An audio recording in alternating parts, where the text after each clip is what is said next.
प्रभुଙ୍କ महत् नामर विशेष धन्यवाद हो। आज आमे ईश्वरଙ୍କ वाक्यରୁ शिक्षा लाभ କରିବାକୁ ଯିବା।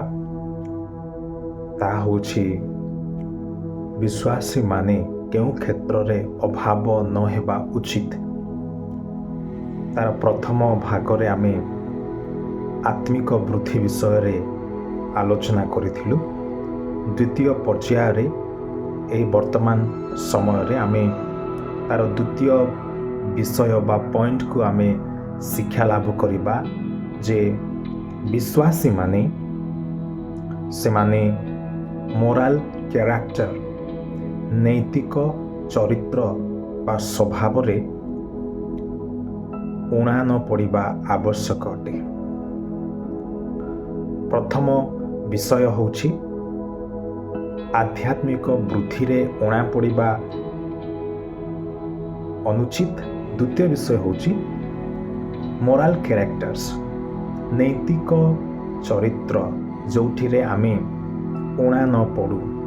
तो वाक्य आमको नैतिक चरित्र विषय रे अनेक प्रकारर शिक्षा दी थाए बा अनेक पदपर्व रे आमे शिक्षा लाभ करि थाउ जे नैतिक चरित्र कि प्रकार हेबा आवश्यक अटे।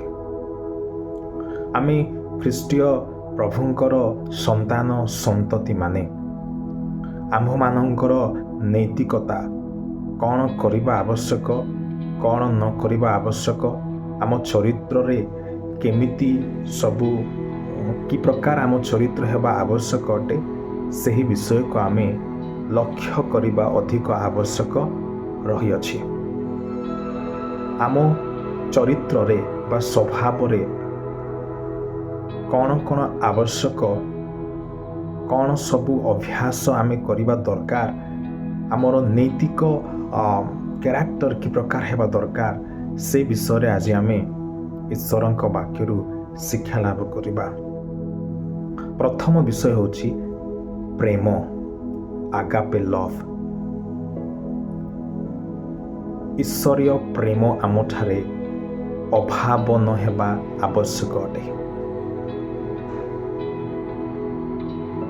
पाउल कहंती प्रथम करंतिय तार 13:1-3 जाए द डेफिनेशन ऑफ लव विषय लिखा अछि। आज आम्भ मानंकु ख्रीष्टीय प्रेम अत्याधिक आवश्यक अटे। ताहा नैतिक स्वभाव रे बा चरित्र रे प्रकाश हेबा दरकार। मंडली रे हो परिवार रे हो समाज रे हो किंबा बाहर लोकमानंक मध्य रे हो आमठारे ईश्वरीय प्रेमर चरित्र बा स्वभाव रहिबा दरकार धारण करिबा दरकार। आ प्रेम एक बहुमूल्य विषय अटे। आज अनेक लोक प्रेम रे शिथिल आज अनेक मंडली प्रेम रे शिथिल आज अनेक प्रभुंकर दास दासी भाव रे ख्यात लोक मानक मध्य रे प्रेम नाही तो प्रेमर समस्त कार्यकलाप गुड़ाक प्रेम रे साधित हो नहीं देखा जाऊ नहीं। ईश्वर प्रेम अटंती तेणु आम्भे माने मध्य ए प्रेमर चरित्र स्वभाव को मोराली धारण करी अभ्यास करिबा दरकार एही दिन मानंकरे। जोहन लिखित सुसमाचार तार 13:34 एवं 35 पद को आमे अध्ययन करिबा। यीशु कहउछंती एठारे लेखा अछि तुम्भे माने परस्पर को प्रेम कर ए नूतन आज्ञा मु तुम्भ मानंकु देउअछि मु जेपरि तुम्भ मानंकु प्रेम करिअछि तुम्भे माने मध्य सेहि परि परस्पर को प्रेम कर। आमे परस्पर को प्रेम एथि पय करिबा आवश्यक कारण यीशु ख्रीष्ट आम्भ मानंकु प्रेमर आदर्श देखाइ अछंती। से आमको शिखाई अछंती अन्य को प्रेम करिबा केमिति। 35 पदर लेखा अछि जदि तुम्भ मानंकर परस्पर प्रति प्रेम थाए ताहेले तुम्भे माने जे मोहर शिष्य या समस्त तो द्वारा ज्ञात हेबे।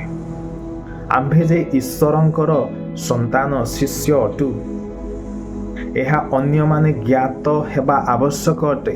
ଅନ୍ୟମାନେ କହିଲେ ବିଜାତିମାନେ ହଉ କିମ୍ବା ଯେକୌଣସି ଧର୍ମାବଲମ୍ବୀ ଲୋକମାନେ ହୁଅନ୍ତୁ ନା କାହିଁକି, ଆମ୍ଭେମାନେ ଯଦି ପ୍ରେମ କରିବା, ଆମ୍ଭେମାନେ ଯଦି ପ୍ରେମର ଅଭ୍ୟାସ କରିବା ସବୁ କ୍ଷେତ୍ରରେ, ତେବେ ଅନ୍ୟମାନେ ପ୍ରେମ ଦ୍ୱାରା ଜ୍ଞାତ ହେବେ ଯେ ଏମାନେ ଈଶ୍ୱରଙ୍କର ଶିଷ୍ୟ ବୋଲି। ଆଜି ଆମେ ଅନ୍ୟକୁ ପରିଚୟ ଦେଉ ଯେ ଆମ୍ଭେମାନେ ଈଶ୍ୱରଙ୍କର ସନ୍ତାନ ବୋଲି। ଆମେ ଅନ୍ୟକୁ ପରିଚୟ ଦେଉ ଯେ ଆମ୍ଭେମାନେ ଯୀଶୁଖ୍ରୀଷ୍ଟଙ୍କର ଶିଷ୍ୟ ବୋଲି। ପ୍ରେମ ଦ୍ୱାରା ତାହା ସାଧିତ ହୋଇଥାଏ। ଆଜି ପ୍ରେମ ଦେଖାଯାଉ ନାହିଁ। ବାକ୍ୟରେ ପାରଙ୍ଗମ, ଶିକ୍ଷା ପରାମର୍ଶରେ ପାରଙ୍ଗମ, ସମସ୍ତ ବାଇବେଲ ନଲେଜରେ ପାରଙ୍ଗମ, କିନ୍ତୁ ପ୍ରେମର ଏ କାର୍ଯ୍ୟ ସାଧିତ କେଉଁଟା ହେଉନାହିଁ। କାମୁଡ଼ା କାମୁଡ଼ି, ଆ ବିରୁଦ୍ଧରେ ସେ, ତା ବିରୁଦ୍ଧରେ ଇଏ, ସବୁ ସୋସିଆଲ ମିଡ଼ିଆକୁ ଜମ୍ପ କରିକି ଆ ବିରୁଦ୍ଧରେ ତା ବିରୁଦ୍ଧରେ ଭିନ୍ନ ଭିନ୍ନ ବକ୍ତୃତା ଗୁଡ଼ାକ ଦେଉଛନ୍ତି। ଏହା କି ପ୍ରେମ ଅଟେ? ଦ୍ୱିତୀୟ ବିଷୟ ହେଉଛି ଯେ ହ୍ୟୁମିଲିଟି, ନମ୍ରତା ଆମ୍ଭମାନଙ୍କର ନୈତିକ ଚରିତ୍ରରେ ପ୍ରକାଶ ହେବା ଦରକାର। ଏହି କ୍ଷେତ୍ରରେ ବିଶ୍ୱାସୀ ଅଭାବ ନ ହେଉ। ହ୍ୟୁମିଲିଟି, ନମ୍ରତା। ହିତୋପଦେଶ 22ର 4 ପଦକୁ ଆମେ ଅଧ୍ୟୟନ କରିବା। ଲେଖା ଅଛି, ନମ୍ରତାର ଓ ସଦାପ୍ରଭୁଙ୍କ ବିଷୟକ ଭୟର ପୁରସ୍କାର ଧନ ଓ ସମ୍ମାନ ଓ ଜୀବନ ଅଟେ। ନମ୍ରତା, ନିଜକୁ ଶୂନ୍ୟ ମନେ କରିବା। ଯୀଶୁ ଗୋଟିଏ ନମ୍ରତାର ପ୍ରତୀକ ବା ଗୋଟିଏ ବ୍ୟକ୍ତି ଅଟନ୍ତି, ଆଦର୍ଶ ବ୍ୟକ୍ତି ଅଟନ୍ତି। ମୋଶା ଜଣେ ପୃଥିବୀରେ ନମ୍ରଶୀଳ ବ୍ୟକ୍ତି ଥିଲେ ବୋଲି ବାଇବେଲରେ ଉଲ୍ଲେଖ କରାଯାଇଅଛି। ଆଜି ଆମ୍ଭମାନଙ୍କ ଠାରେ ନମ୍ରତା ଅଛି କି? ନମ୍ରତା ଆମଠାରେ ଥିବା ଆବଶ୍ୟକ ଅଟେ। ଲେଖା ଅଛି, ନମ୍ରତାର ଓ ସଦାପ୍ରଭୁଙ୍କ ବିଷୟକ ଭୟର ପୁରସ୍କାର ଧନ ଓ ସମ୍ମାନ ଓ ଜୀବନ ଅଟେ। ଆଉ ଗୋଟିଏ ପଦକୁ ଆମେ ଦେଖିବା, ପ୍ରଥମ ପିତର ତାର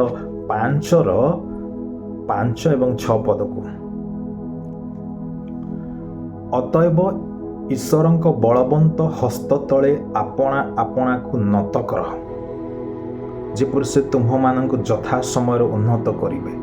ତ ଉନ୍ନତ ହେବା ପାଇଁ, ଆତ୍ମିକ କ୍ଷେତ୍ରରେ ଉନ୍ନତ ହେବା ପାଇଁ, ପ୍ରଭୁଙ୍କ ଦୃଷ୍ଟିରେ ଉନ୍ନତ ହେବା ପାଇଁ ଆମ୍ଭେମାନେ ଆପଣାକୁ ନତ କରୁ, ଶୂନ୍ୟ କରୁ, ନିଜକୁ ନ୍ୟୁନ ମନେ କରୁ। ନମ୍ରତା। ଆଜି କ'ଣ ଆମଠାରେ ନମ୍ରତା ଅଛି? ଆମ୍ଭମାନଙ୍କର ଠାରେ ନମ୍ରତା କାର୍ଯ୍ୟ ସାଧିତ ହେଉଛି? ବିଶେଷ କରି ଆମ୍ଭର ମୋରାଲ କ୍ୟାରେକ୍ଟରରେ ନମ୍ରତା କ'ଣ ପ୍ରକାଶ ହେଉଛି? ନା ଆମେ ଗର୍ବ, ଅହଙ୍କାର, ବଡ଼ିମା କରୁଅଛୁ? କେହି ତ ନିଜର ମିନିଷ୍ଟ୍ରିକୁ ନେଇ ଗର୍ବ କରନ୍ତି, ନିଜର ଜ୍ଞାନ, ବୁଦ୍ଧି, ସୌନ୍ଦର୍ଯ୍ୟତାକୁ ନେଇ, ଧନ ସମ୍ପତ୍ତିକୁ ନେଇ ନିଜକୁ ବଡ଼ କରନ୍ତି, ଅହଙ୍କାରୀ ହୁଅନ୍ତି। କିନ୍ତୁ ଆମେ ଯେ ଖ୍ରୀଷ୍ଟ ବିଶ୍ୱାସୀ ଏବଂ ପ୍ରଭୁଙ୍କର ସନ୍ତାନ ସନ୍ତତି ଅଟୁ, ଆମ୍ଭେମାନେ ନମ୍ରତା ସ୍ୱୀକାର କରୁ ପ୍ରଭୁଙ୍କ ବଳବନ୍ତ ହସ୍ତ ତଳେ। ନମ୍ରତା, ନିଜକୁ ଶୂନ୍ୟ କରିବା, ନିଜକୁ ଏମ୍ପ୍ଟି କରିବା, ଆଉ ପ୍ରଭୁଙ୍କୁ ଆମେ ପ୍ରାଧାନ୍ୟତା ଦେବା, ତାହାଙ୍କ ହସ୍ତ ତଳେ ନମ୍ରତା ହେବା। ଏହା ଆମ ମୋରାଲ କ୍ୟାରେକ୍ଟରରେ ରିଭିଲ୍ ହେବା ଆବଶ୍ୟକ ଅଟେ। ଆଉ ଏକ ବିଷୟକୁ ଆମେ ଚିନ୍ତା କରିବା, ତାହା ହେଉଛି ସରଳତା ବା ସ୍ୱଚ୍ଛଟତା, ଯାହାକୁ ଇଣ୍ଟିଗ୍ରିଟି ବୋଲି କୁହାଯାଏ। এই ଇଣ୍ଟିଗ୍ରିଟି, ଏ ସରଳତା, ସାଧୁତା ବା ସ୍ୱଚ୍ଛଟତା, ଏହା ଆମ୍ଭମାନଙ୍କର ନୈତିକ ଚରିତ୍ରରେ ପ୍ରକାଶ ହେବା ଆବଶ୍ୟକ ଅଟେ। ଏ ଯେଉଁ ବିଷୟକୁ ଆମେ ଅଧ୍ୟୟନ କରିବା, ତାହା ହେଉଛି ହିତୋପଦେଶ ତାର 10ର 9 ପଦକୁ ପଢ଼ିବା। ସରଳାଚାରୀ ନିର୍ଭୟରେ ଚାଲେ। ସରଳାଚାରୀ ଇଂଲିଶ ୱାର୍ଡରେ ଇଣ୍ଟିଗ୍ରିଟି ବୋଲି କେତେକ ଭର୍ସନରେ ଉଲ୍ଲେଖ କରାଯାଇଅଛି। ସରଳଚାରୀ ଏ ଯେଉଁ ସାଧୁତା, ଇଣ୍ଟିଗ୍ରିଟି ଇଂଲିଶ ୱାର୍ଡରେ ପିଓରଟିକୁ ମଧ୍ୟ ବୁଝାଯାଏ। ପିଓର ମାନେ ସୂଚି ବିଷୟ, ପରିଷ୍କାର ବିଷୟକୁ ମଧ୍ୟ ବୁଝାଯାଏ। ଏବଂ ଯାହାକି ଷ୍ଟ୍ରିକ୍ଟ ମୋରାଲ, ନୈତିକ କ୍ଷେତ୍ରରେ ଆମେ ଷ୍ଟ୍ରିକ୍ଟଲି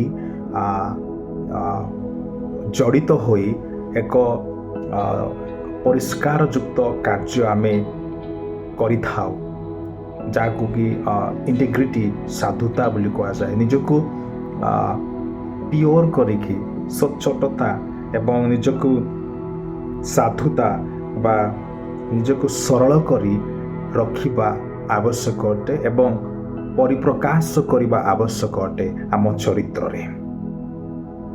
ବାଇବେଲ କହେ ଯେ ସରଳଚାରୀ ନିର୍ଭୟରେ ଚାଲେ, କାରଣ ସେ ଇଣ୍ଟିଗ୍ରିଟି ପର୍ସନ, ସେ ସରଳଚାରୀ ଲୋକ, ବ୍ୟକ୍ତି। ତାଠାରେ କୌଣସି ଭୁଲ ପରିଲକ୍ଷିତ ହେବ ନାହିଁ। ସେ ସଠିକତା କାର୍ଯ୍ୟରେ ମନୋନିବେଶ କରିବ। ସେ ନିର୍ଭୟରେ ଚାଲେ, ମାତ୍ର ବକ୍ରଗାମୀ ଜଣାପଡ଼ିବ ବୋଲି ଲେଖା ଅଛି। ତେଣୁ ଆମ୍ଭେମାନେ ଆମ୍ଭମାନଙ୍କର ସ୍ୱଭାବ ଚରିତ୍ରରେ, ନୈତିକ ସ୍ୱଭାବ ଚରିତ୍ରରେ ଇଣ୍ଟିଗ୍ରିଟିକୁ, ସାଧୁତା, ସଚ୍ଚୋଟତା ଆଉ ଆମର ଯେଉଁ ସରଳପଣତାକୁ ଅଭ୍ୟାସ କରିବା ଆବଶ୍ୟକ ଅଟେ। ଦ୍ୱିତୀୟ ବିଷୟକୁ ଆମେ ପଠନ କରିବା, ତାହା ହେଉଛି 2 କରନ୍ଥୀୟ 1:12 ପଦ। ଏଠାରେ ଲେଖା ଅଛି, ଜଗତରେ ବିଶେଷତଃ ତୁମ୍ଭମାନଙ୍କ ପ୍ରତି ଆମ୍ଭେମାନେ ସାଂସାରିକ ଜ୍ଞାନରେ ଆଚରଣ ନ କରି ବରଂ ଈଶ୍ୱରଙ୍କ ଅନୁଗ୍ରହରେ ତାହାଙ୍କ ପବିତ୍ର ଓ ସରଳ ଭାବ ଅନୁସାରେ ଆଚରଣ କରିଥିଲୁ ବୋଲି ଆମ୍ଭମାନଙ୍କର ବିବେକ ଯେ ସାକ୍ଷ୍ୟ ଦେଉଅଛି, ଏହା ଆମ୍ଭମାନଙ୍କର ଦର୍ପର ବିଷୟ ଅଟେ। ଇଣ୍ଟିଗ୍ରିଟି, ସଚ୍ଚୋଟତା, ଏକ ପିଓରିଟି ଭାବରେ ମୋରାଲ ଏଥିକ୍ସକୁ ଷ୍ଟ୍ରିକ୍ଟଲି ଜଡ଼ିତ ହୋଇ ଆମ୍ଭେମାନେ କମ୍ପ୍ଲିଟନେସ୍ ପାଇଁ, ସମ୍ପୂର୍ଣ୍ଣତା ପାଇଁ ଚରିତ୍ରରେ, ମୋରାଲ କ୍ୟାରେକ୍ଟରରେ ପ୍ରକାଶ କରିବା ଦରକାର। ପାଉଲ କହୁଛନ୍ତି ସାଂସାରିକ ଜ୍ଞାନରେ ଆଚରଣ ନ କରି ପବିତ୍ର ଓ ସରଳ ଭାବେ ଆଚରଣ କରିଥିଲୁ ବୋଲି ପାଉଲ କହୁଛନ୍ତି ବାକ୍ୟରେ। ତେଣୁ ଆମ୍ଭେମାନେ ମଧ୍ୟ ଏହି ବିଷୟକୁ ଧାବମାନ ହଉ ବା ଅଭ୍ୟାସ କରୁ ଆମ ଖ୍ରୀଷ୍ଟିଆନ ଜୀବନରେ।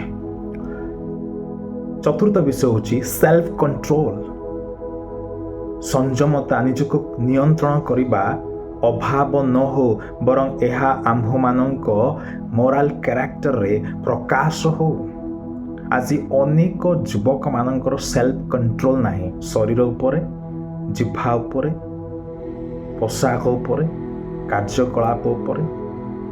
କେବଳ ଯୁବକ ଯୁବତୀମାନଙ୍କର ହିଁ ନୁହଁ, ଅନେକ ଖ୍ରୀଷ୍ଟିଆନ ଅଛନ୍ତି ନିଜକୁ ଖ୍ରୀଷ୍ଟିଆନ ବୋଲି କହି ସେଲ୍ଫ କଣ୍ଟ୍ରୋଲ ନିଜ ଶରୀର ଉପରେ ରଖନ୍ତି ନାହିଁ, ସେଲ୍ଫ କଣ୍ଟ୍ରୋଲକୁ ହରାଇ ଦିଅନ୍ତି।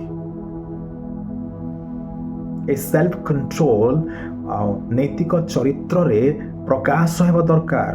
କଥା କହିବା, ଦେଖିବା, ଆଚରଣ, ଚାଲିଚଳନରେ, ମୋରାଲ କ୍ୟାରେକ୍ଟରରେ ରିଭିଲ୍ ହେବା ଦରକାର ସେଲ୍ଫ କଣ୍ଟ୍ରୋଲ ମଧ୍ୟ। ତିତସ ତାର 2:11 ଏବଂ 12 ପଦକୁ ଆମେ ପଠନ କରିବା। ତାର 12 ପଦକୁ ଆମେ ପଠନ କରିବା। ଲେଖା ଅଛି, ପୁଣି ଆମ୍ଭେମାନେ ଯେପରି ଅଧର୍ମ ଓ ସାଂସାରିକ ଅଭିଳାଷ ପରିତ୍ୟାଗ କରି ଏହି ବର୍ତ୍ତମାନ ଯୁଗରେ ସୁବୁଦ୍ଧି, ଧାର୍ମିକ ଓ ଭକ୍ତ ଭାବରେ ଜୀବନ ଯାପନ କରୁ। ମାନେ ସେଲ୍ଫ କଣ୍ଟ୍ରୋଲ, ନିଜକୁ କଣ୍ଟ୍ରୋଲ କରିବା ଦରକାର। ଅଭିଳାଷ, ଅଧର୍ମ, ସାଂସାରିକ ବିଷୟକୁ ତ୍ୟାଗୀ ସେଲ୍ଫ କଣ୍ଟ୍ରୋଲ କରିବା ଦରକାର। ଧାର୍ମିକ, ସୁବୁଦ୍ଧି ଏବଂ ଭକ୍ତ ଭାବରେ ଜୀବନଯାପନ କରୁ। ତ କେମିତି ଆମେ ଜୀବନଯାପନ କରୁଛୁ? ଏବେ ଆମ୍ଭମାନଙ୍କର ଜୀବନ କେମିତି ଅତିବାହିତ ହେଉଛି? ଆମେ କ'ଣ ସେଲ୍ଫ କଣ୍ଟ୍ରୋଲ କରୁଅଛୁ କି? ଆମମାନଙ୍କର ମୋରାଲ କ୍ୟାରେକ୍ଟରରେ ସେଲ୍ଫ କଣ୍ଟ୍ରୋଲ ପ୍ରକାଶ ପାଉଅଛି କି? ଆମେ ନିଜକୁ ଜାଣିବା ଦରକାର, ପରୀକ୍ଷା କରିବା ଦରକାର, ପଚାରିବା ଆବଶ୍ୟକ ଅଟେ। ତେଣୁ ପ୍ରଭୁ ଆମକୁ ସାହାଯ୍ୟ କରନ୍ତୁ। ପ୍ରିୟ ଈଶ୍ୱରଙ୍କର ଲୋକମାନେ, ଆଉ ଗୋଟିଏ ପଦକୁ ପଠନ କରିବା। 1 Corinthians 9:25 ପାଉଲ କ'ଣ କହନ୍ତି ସେଲ୍ଫ କଣ୍ଟ୍ରୋଲ ବିଷୟରେ? ପାଉଲ କହନ୍ତି ଏଠାରେ, ଯେପରି ଯେ କେହି କ୍ରୀଡ଼ାରେ ପ୍ରତିଦ୍ୱନ୍ଦିତା କରେ ସେ ସମସ୍ତ ବିଷୟରେ ପରିମିତ ଭୋଗୀ ହୁଏ। ପରିମିତ ଭୋଗୀ, ଓଡ଼ିଆରେ ପରିମିତ ଭୋଗୀ ବୋଲି ଉଲ୍ଲେଖ କରାଯାଇଅଛି। ସେମାନେ କ୍ଷୟଣୀୟ ମୁକୁଟ ପାଇବା ନିମନ୍ତେ ତାହା କରନ୍ତି, ମାତ୍ର ଆମ୍ଭେମାନେ ଅକ୍ଷୟ ମୁକୁଟ ପାଇବା ନିମନ୍ତେ ତାହା କରୁ। ପରିମିତ ଭୋଗୀ, ସେଲ୍ଫ କଣ୍ଟ୍ରୋଲ୍ସ, ନିଜକୁ ପରିମିତ ଭୋଗୀ କରି ରଖନ୍ତି, ମୁଖି ମାରି ରଖନ୍ତି, ଆୟତ୍ତ କରି ରଖନ୍ତି କ୍ଷୟଣୀୟ ମୁକୁଟ ପାଇବା ପାଇଁ। କିନ୍ତୁ ଆମ୍ଭେମାନେ ଆପଣାକୁ ସେଲ୍ଫ କଣ୍ଟ୍ରୋଲ କରି ରଖୁ ଅକ୍ଷୟ ମୁକୁଟ ପାଇବା ପାଇଁ। ଆଉ ଏହି ସବୁ ବିଷୟ ଆମମାନଙ୍କର ନୈତିକ ଚରିତ୍ରରେ ପ୍ରକାଶ ହେବା ଆବଶ୍ୟକ ଅଟେ। ପ୍ରଭୁ ଆମକୁ ଆଶୀର୍ବାଦ କରନ୍ତୁ, ଯଦ୍ୱାରା ଆମ୍ଭେ ଏହି ଶେଷ ଦିନମାନଙ୍କରେ ନୈତିକ ସ୍ୱଭାବ ବା ଚରିତ୍ରରେ ଊଣା ନ ପଡ଼ୁ। ସମସ୍ତଙ୍କୁ ପ୍ରେଜ୍ ଦ ଲର୍ଡ।